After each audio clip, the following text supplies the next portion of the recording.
In this video, we're gonna build a Slot 1 True Gamers Retro PC. A couple of weeks ago, my friend Mike from the Uncle Mike's Retro and Gaming channel invited me to a Slot 1 computer build-off.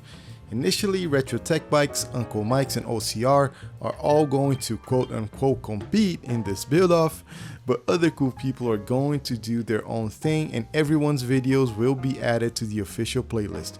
I couldn't say no to such a sexy proposition, so here's what I got for this build. Let's start with the motherboard. It's a creative branded BlasterBoard 128 with an SIS 620 chipset and an integrated video card. This motherboard is nice because it's got an onboard Sound Blaster PCI. Now, an interesting fact about the Sound Blaster PCI is that it's basically the same card as the Ensoniq Audio PCI. Regardless, the ES1373 sound chip supports 48 kHz stereo audio, EAX 1.0, and Direct Sound 3D. Of course, like everything, it's not perfect. Most Sound Blaster Oddities or even live variants will give you more features, but this one is included on board, so it's a nice feature anyway. By far, my favorite thing about this motherboard is the creative logo over post during boot. I don't know, I just have a thing for retro tech logos. A major issue with it is that it has no AGP slot. For me, this is not going to matter so much as you'll learn about the video card we're using soon. It also supports socket 370 and slot 1, handy feature if you're say a retro geek that wants to try different CPUs. It has one ISO slot, 3 PCI slots, and 3 SD Ram memory slots.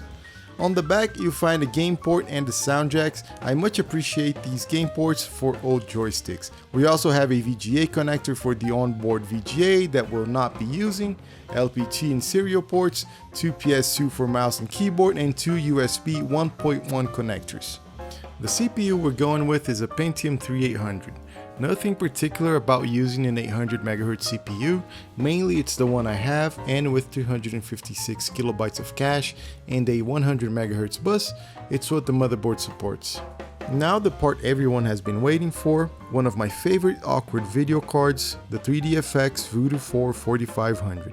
Why you say awkward? Well, it wasn't the fastest video card at the moment and it wasn't the cheapest either. It also was crushed by its big brother, the Voodoo 5, that had basically double the power of the Voodoo 4. But I like it. It has 32-bit color depth capability, anti-aliasing, 32 MB of SD RAM, and everything the VSA 100 chips offer. It's also highly compatible, being able to run Direct3D, OpenGL, and of course, Glide. For extra quirkiness, my version of this video card is PCI. Perfect for the AGP-less motherboard at hand. For storage, we're using a 40GB 7200 RPM Seagate hard disk drive. I did want to go full SD card adapter, but to try to be a little more period accurate, I went with the hard disk on primary and the card reader on the secondary IDE, so I can transfer things to the system easily. The system does have USB 1.1, but that only goes up to 12 megabits per second, while the IDE port will be about 10 times faster than that. The hard drive is pre-configured because yeah, I did test the system outside of the case in advance. This is something I always do and always recommend, especially in retro systems, because more often than not, I find myself going through many parts to see what works and what is compatible, and that is much easier to do when the motherboard is outside of the case. For RAM memory, we're going with what I have around here. 3 sticks of 128 MB, that gives us a healthy 384 MB. Should be quite sufficient for Windows 98 and what we're running. As for the case, this was a tough find. After considering all my other cases are set aside for different projects, I asked Frank Sinatra for an opinion and he told me to go online and get one.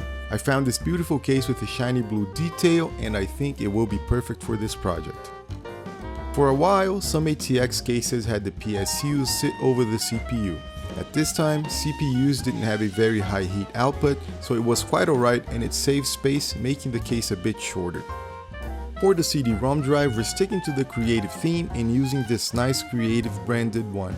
It did need some retro brighting and that made it look a lot better, restoring some of its almond white. I took the drive apart and left a brownish faceplate outside with some hydrogen peroxide while the sun was out. Results weren't perfect, but good enough. Now to carefully place our Voodoo 4 PCI in its place and we're ready to go for some tests. I'm going to use the LCD monitor here for flicker reasons, but I might just game on the CRT with this system, as I think it's much more appropriate for the resolutions we're running, and the Voodoo cards especially produce a better image on the CRT in my opinion. Let's get to the point of this build and also the best part, the games, starting with Deus Ex. Deus Ex is from 2000, same year as the Voodoo 4500. This game is quite demanding. The in-game FPS display is a bit hard to see, but it's running at around 20 FPS. Not great, but it's playable. The game is running at 800 by 600 in 16-bit color. I know 20 FPS sounds terrible for today's standards, but for that time and playing it right now like I am, it doesn't feel too bad. I would play more of this, no doubt, and as you go into the buildings and restricted areas, the performance will see some improvement. Here we have an older game, Quake 2 from 1997. The system crunches through the time demo like it's nothing. But much more than that, playing the game with the system is definitely a pleasure, fun, fast, and with some cool graphics from back in the day.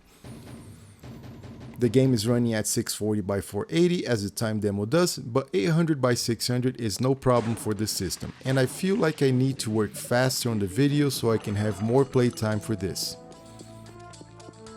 Unreal is running at over 50 FPS in 800 by 600. Always a fun game to go back to. Unreal is basically a tech demo for the Unreal Engine, and it shows in its graphical detail considering it's from the year 1998. Gameplay is very smooth and the game is fun as always, except this part at the end when it trolled me with the turbine pulling me off the walkway and dicing me into smithereens. Serious Sam looks absolutely gorgeous. It's from 2001, and with the combination of a beautiful scenario and a lot of fast moving enemies, it becomes quite demanding for the hardware from 2000. The FPS hovers at around 20, and honestly the experience is not the best. A more powerful video card like a Voodoo 5 does a much better job with this game, but it's still playable in the system and I wouldn't mind playing a couple of more hours of this. Expendable is from 1998, it's a bit demanding because of all the effects and explosions on the screen, but it's playable and it runs well at around 30 FPS as you can see in the time demo. This game is not one I mind for playing very much, the controls haven't aged very well, it's quite strange and difficult to control the player. It's also the only game of the bunch we're running in 32-bit color, so at least one game to be able to explore that feature of the Voodoo 4, as 32-bit gets too demanding for the card in most games. Now for the final test, we have our 3D Mark 99 run. Regardless of the score here, I can say the system is quite fun. It runs games from its time period the way you'd expect from a system that is not at the highest spectrum of PC parts for the time. I'm not claiming that this is the fastest build, far from it, but the style is nice. I think the Pentium III 800 is well paired with the Voodoo 4, I like the onboard sound blaster, I like the creative logo that comes up during post, and with the beautiful case, I think that overall it's a very sexy build. It's period accurate, it's compatible, it runs all games from this period, some better than others.